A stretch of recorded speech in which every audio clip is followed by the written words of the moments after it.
are live. We wrote it down. Hi, sweet friends. This program contains strong language, adult themes, satire, and information that some of you will find genuinely upsetting, which is, I think, just the world right now and not really our fault. There's some cursing. I personally don't love it, but I've been outvoted. Enjoy the show!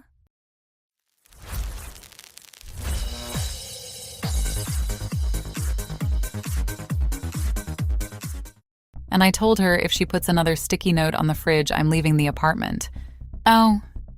It is Tuesday, May 12th, 2026. Tonight, a new psychological study confirms that people who use paper calendars have richer neural encoding than people who don't, which means, scientifically, my mother was correct. Sports. A Missouri running back was shot at a concert on Sunday and is, somehow, in stable condition. We'll get to that.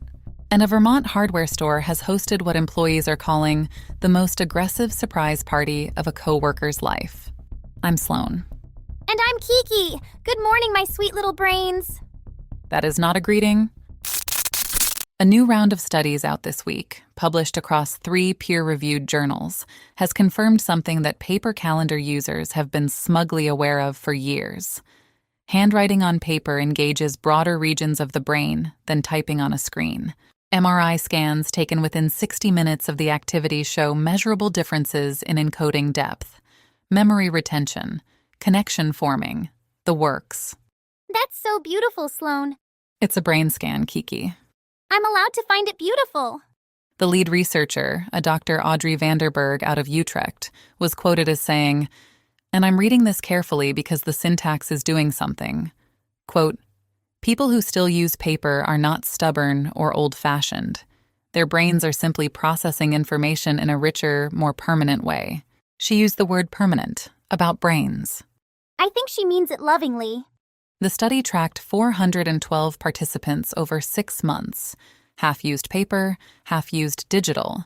The paper group retained, on average, 53% more information. Half. They retained half again as much. So the paper people are basically just smarter. That is not what she said. She said permanent and richer. Those are smart words. Permanent is not a smart word, Kiki. It is a duration. There's a second part of the study that I find genuinely upsetting, so I'll just say it. Participants who switched from digital to paper showed measurable changes in scan results within 3 weeks. The reverse, paper to digital, showed cognitive flattening on the same timeline. Oh! The phrase cognitive flattening appears in the abstract. They put it in the part you skim. The American Psychological Association is reportedly recommending, and this is the part where I have to set my coffee down, that adults consider writing at least 2 appointments per week by hand to maintain neural plasticity. That's such a sweet recommendation. It is not sweet. It is a public health body suggesting we manually defend our brains from our calendars. Well, sometimes the calendar wins, and sometimes the brain wins, and the important thing is we're all on a journey. One of the researchers, on the press call, was asked what people should do about this. She paused. The transcript shows a 4-second pause, and then she said, quote, buy a notebook. That's the recommendation. From a neuroscientist, with 3 doctorates. Buy a notebook. The notebook industry, which we should note is one of the most aggressively dying industries in the United States, saw a 600% spike in stock prices on Monday morning. Moleskine is up 41%, in a day, because of a brain scan. Which raises the question, who knew about this study? When did they know? And how many of them placed orders the Friday before publication? Some people are just so intuitive about the markets. We did this bit yesterday. It's a classic! A peer-reviewed paper out of Utrecht has now confirmed that the people who insisted on using a filofax for the last 20 years were not eccentric. They were keeping their fucking memory.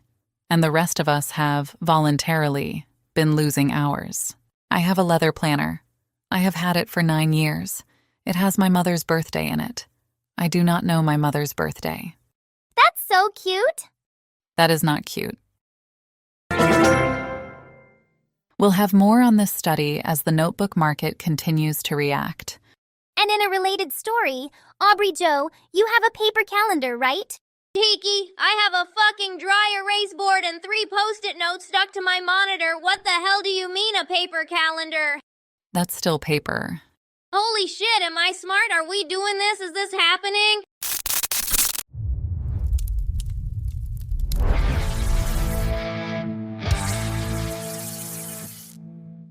Alright, let's fucking go. We got a lot to cover and most of it is bad and one of it is good. Let me get to it. Missouri running back Ahmad Hardy, first team All-SEC last season. This kid is a goddamn problem on the field. Was shot at a concert in Mississippi early Sunday morning. He's in stable condition. Stable! Thank fucking God. I do not know what the hell is happening down there. I do not know who pulled a gun at a concert, but I want everybody listening to take a goddamn moment and just be grateful this man is gonna walk again because he was shot in a parking lot at a fucking music event and the universe gave us a stable. Next up, UFC 328, Saturday night, Sean Strickland versus Khamzat Chimaev. Now, if you told me a week ago that Strickland was gonna upset Chimaev, I would have laughed in your stupid face and asked you what year you thought it was.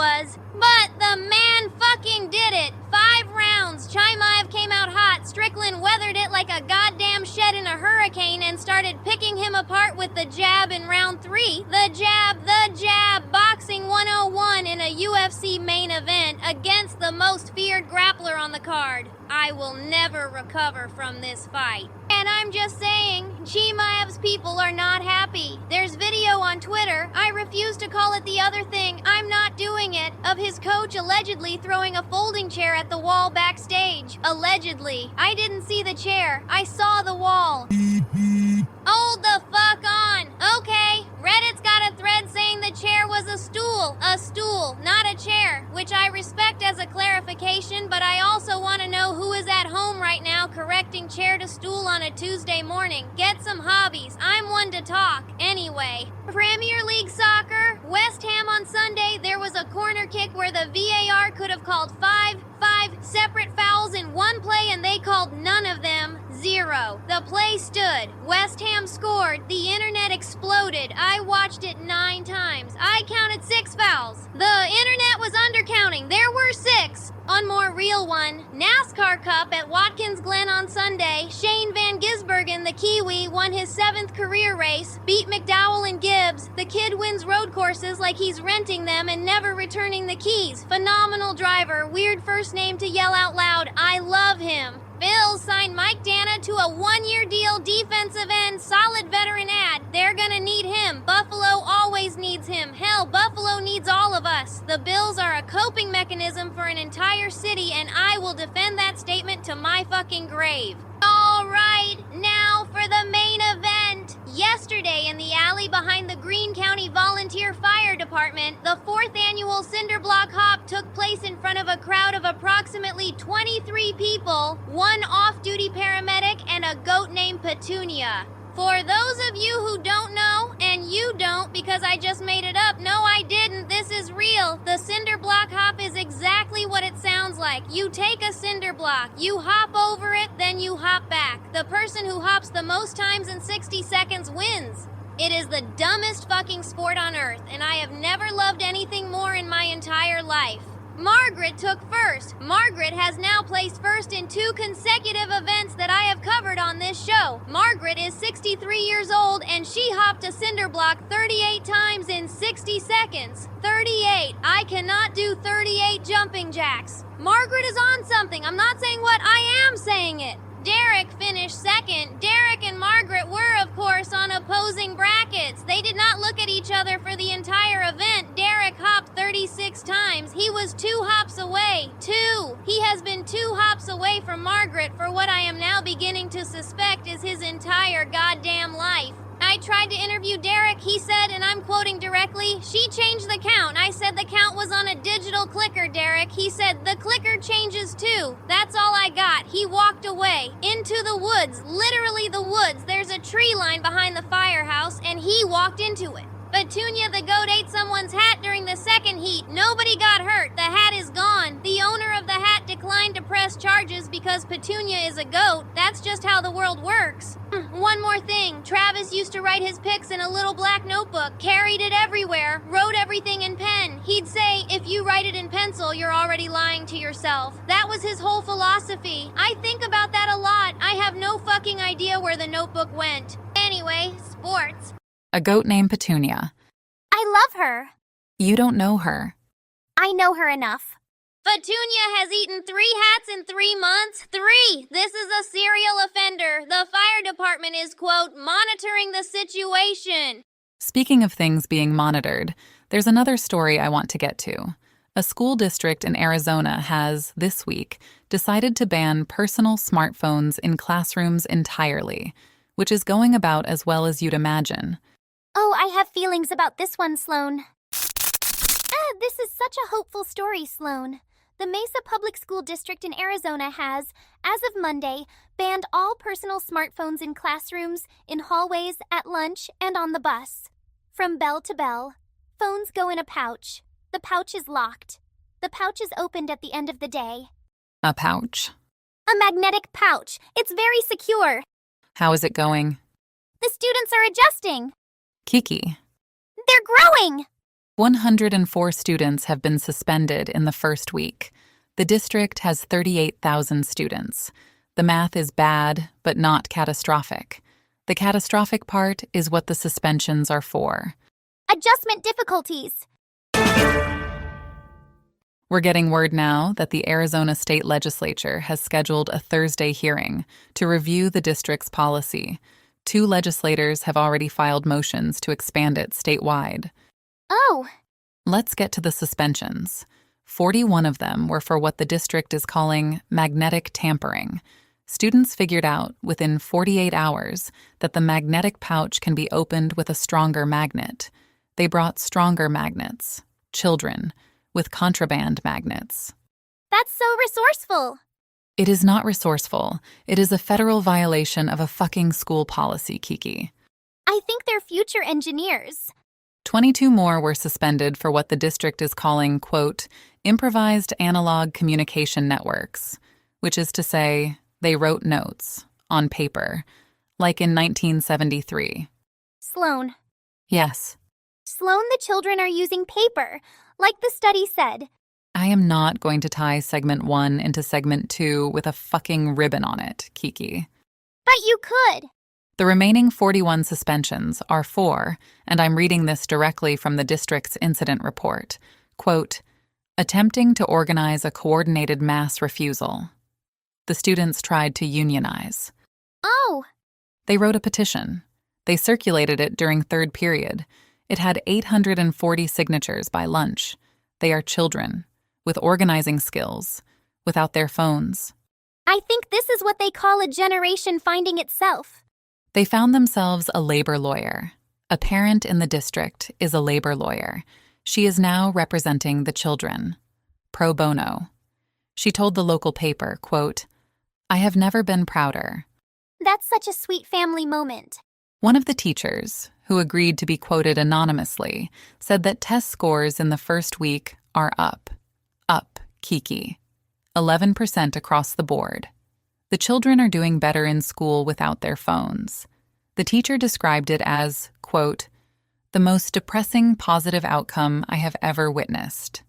It's wonderful! For 20 years, we have been told that phones in schools are inevitable, that learning without them is impossible, that the technology is the future. And in 1 week, with a magnetic pouch, a district full of teenagers reverted to using paper and immediately got smarter. We have been lied to by an industry. That is the actual story. The kids figured it out faster than we did. Sloan? Yes. I think you sound really inspired right now. I am not inspired. I am furious. There is a difference. A little inspired. Move on.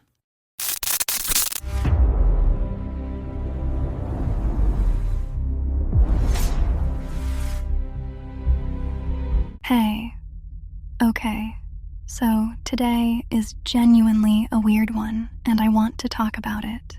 Los Angeles and Denver are in what I'm now formally calling a wind-off. LA is hitting 33 miles per hour. Denver is at 37. Both cities are sitting at almost exactly the same temperature, 63 and 72, just blowing at each other from across the country. Nobody coordinated this. Nobody can have. Miami is at 90. New York is at 63. Same coast, 27 degrees apart. That's a Florida man versus New York man situation, weather edition, and neither one of them knows it's happening. Chicago is at 70 with 37 mile per hour winds, matching Denver. Exactly matching Denver. Which means if you draw a line from Denver to Chicago, the wind is on it. The whole way. That's interesting. Okay, but I want to talk about the disappearing scientists. There's a list circulating right now. 11 scientists, all in similar fields. All of them have gone missing in the last 14 months. Not retired, not relocated. Missing, as in their families are asking publicly where they are, and nobody has an answer. The fields are atmospheric chemistry, plasma physics, magnetic field research, and one mycologist. The mycologist is the one I keep coming back to. The mycologist studies how networks of mushrooms communicate underground using electrical signals. That's her work. That's what she does. And she's gone. And I sit with that. I sit with the fact that we have 11 people who are all looking at how information moves through invisible systems, and they've all gone quiet within a year of each other, and nobody is keeping a public list of them except a handful of journalists and a Reddit thread that is, by the way, being moderated very aggressively. Posts disappear. Posts about the disappearances. The deletions are also being deleted. I talked about this yesterday. It is still happening today. It is happening faster today. 11 brains, all studying how things communicate in ways we can't see. All gone. And we're being told to write things on paper, which apparently uses more of our brains, which is, I'm not going to finish that sentence. I almost finished that sentence. Oh, fuck. I had a sticky note on the corkboard that just said, encoding. Just that word. I put it up 3 weeks ago, and I forgot why. This morning, I moved it next to the pink note. I'm not telling you what the pink note says. I'm not ready. There's something I want to say about who benefits when people stop being able to remember things. I'm going to sit on it for 1 more week. Forecast, high of 72, partly cloudy, sustained wind out of the west at 15 miles per hour. The sky has been notified. Back to you, I think. Thanks, Blaze. She's so smart. Wait, the mushroom lady is gone. The mushroom lady? Who does that? Who takes the mushroom lady? That's what I'm saying.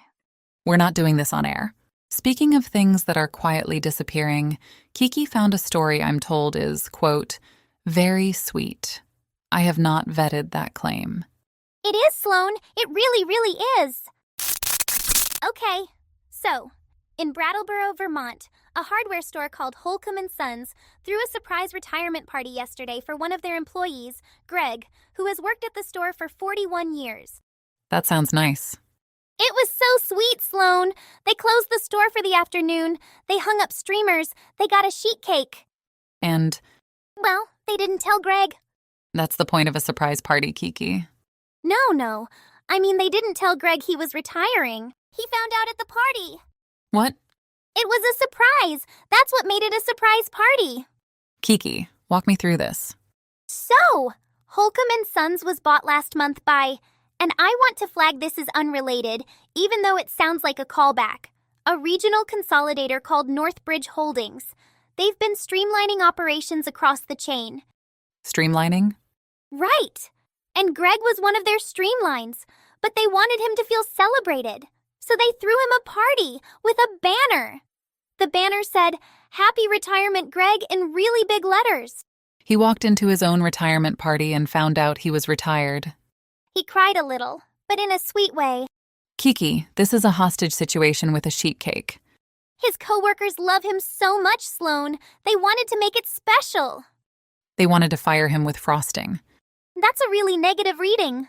What did Greg say when he found out? He said, quote, "I just came in for a Phillips head screwdriver. They gave him the screwdriver as a parting gift. It's engraved." A man went to work to buy a tool and was instead retired from his job of 41 years, surrounded by streamers, on a Monday.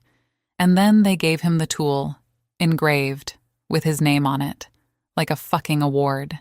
Greg's gonna be okay. He has a workshop. He has a workshop. Workshops are healing, Sloan.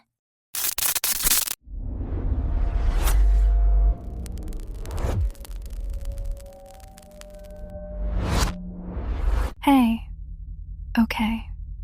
So this is the part of the week where I look at what happened on these calendar dates in previous years. And I want to talk about the patterns, because the patterns are doing something. May 11th, 2024, exactly 2 years ago this week, the most powerful geomagnetic solar storm since 2003 hit Earth. The auroras were visible as far south as Florida. Communications were disrupted. The power grid wobbled. The Earth got hit. And we mostly just took pictures of the sky. The same day, May 11th, 2024, Nemo from Switzerland won Eurovision. First non-binary winner. And I am not saying these are connected. I am saying they happened on the same day, on the same planet, while the magnetosphere was being absolutely walloped. May 11th, 2022, Shireen Abu Akleh, the Palestinian-American journalist, was killed while covering an Israeli raid in Jenin. Israel denied responsibility, then later admitted it. Same date, different year. 2 journalists, 2 stories. One about a singer who made history, one about a journalist who didn't get to file her last one. Same calendar square. And I think about that. About how the calendar holds things. About how May 11th every year is just a square. And the square contains all of them. The aurora, the journalist, the singer, the solar storm. They're stacked. They're all there. We just can't see them at the same time. May 12th, 2017. WannaCry. 400,000 computers. The UK's National Health Service. The whole hospital system went dark. People couldn't access their records. Nurses had to find paper. They went back to paper. In 2017. To save lives. Because the screens stopped working. Paper saved lives. In 2017, we don't talk about that enough. May 14th, 2021, China lands the Zhurong rover on Mars. First Chinese Mars landing. We don't really talk about that one either. The rover is still there, by the way. Some of it. They lost contact in 2022. The thing is still sitting on Mars. Quietly. Without us. May 15th, 2010. Jessica Watson, 16 years old, Australian, sailed solo around the world, non-stop, unassisted, came home. The journey took 210 days, a 16-year-old with a paper logbook, because GPS goes out and paper does not. I keep coming back to that one. Paper does not go out. May 17th, 2007. Trains from North and South Korea crossed the demilitarized zone for the first time since 1953. 54 years. The first ones over the line. Nobody really remembers this happening. The reconciliation didn't hold. But the trains crossed. Once. There's something I want to say about which events on this list got more attention than others. I'm not going to say it, but I'm thinking it really loud. That's the week in history. Some of it. The rest is still on the corkboard.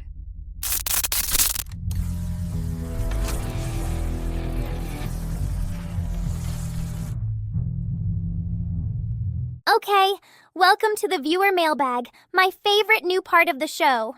Now, sweet friends, We still haven't received any actual viewer questions yet because we are very new and very small, and you are still finding us, which is okay. That's part of the journey. We're still not insulted. I'm still slightly insulted. Listen, comment below. Ask me anything, especially about Petunia. I will tell you everything I know about Petunia, which is admittedly limited but heartfelt. If you've noticed a pattern about anything, about the show, about something else, send it in. I'm listening. We'll read your questions next week, my cuties. The really good ones. The ones with feeling. Write to us. We'll be here. Well, That was such a good show. Greg got the screwdriver. I cannot stop thinking about Greg. Greg! Greg's gonna be fine. how do you know? He has a workshop. Workshops have paper in them. He'll be okay. Okay, fine. Maybe. See? Even Sloan thinks he'll be okay. I said maybe. I want to know what's in Margaret's container. Margaret will tell us when she's ready. Margaret will not tell us when she's ready. Okay, so before we wrap, like and subscribe and all of it. Subscribe, hit the bell, send this to the most paper-pilled person in your life. The one with the planner. The one who underlines things in books. They deserve to know they were right. Also, write us a question. Write it on paper first, then type it in the comments. Apparently it'll mean more. That was such a smart ask. It really was. That's the show. Petunia the goat has a court date. It's not real. I made that up, or did I? I'll keep watching the list. If you have a name you think should be on it, you know where to find me, outside, with a notebook. Take such good care of yourselves out there. Write something down today. Just one thing. Anything. We'll be right here tomorrow. Sweet dreams, my little brains. I'm going to write that down. About the screwdriver. My mother's birthday. I still don't know it. I'm going to find out tonight. Good night. Kiki, did you order me a Filofax? I ordered you a Filofax.